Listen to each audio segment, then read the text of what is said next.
nombreux bombardements qui ciblent donc la bande de Gaza, il y a également cette famine. Aucune aide humanitaire n'est entrée dans l'enclave palestinienne depuis plusieurs semaines. Est-ce qu'aujourd'hui, affamés 2,5 millions de personnes, c'est la nouvelle arme utilisée par l'entité sioniste pour arriver à ses fins?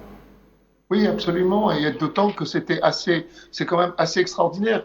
Il y avait les négociations, il y avait une trêve, il y avait des négociations qui avaient permis justement la libération à la fois des otages et des prisonniers palestiniens. Les choses se déroulaient à peu près normalement. Et voilà que le 2 mars, les Israéliens ont pris la décision d'interrompre ce processus qui était en cours pour, à ce moment-là, fermer d'un blocus, d'un siège extrêmement très très fort, ne permettant de ne pas faire entrer le moindre gramme de nourriture à l'intérieur, coupant l'eau, l'électricité, coupant le gasoil aussi à l'intérieur, ce qui génère des problèmes au niveau des générateurs, des groupes électrogènes, au niveau des hôpitaux.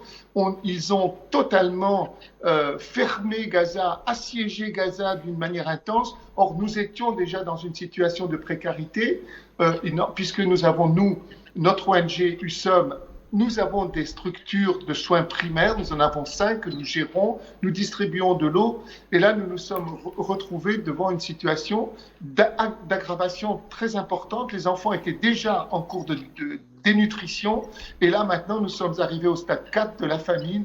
Les enfants sont en train de mourir de faim, et c'est un cri d'alarme que je lance à votre télévision pour dire il faut agir très vite. Il y a une situation dramatique qui est en train de se passer sous nos yeux. Ils sont en train d'assassiner la population de Gaza.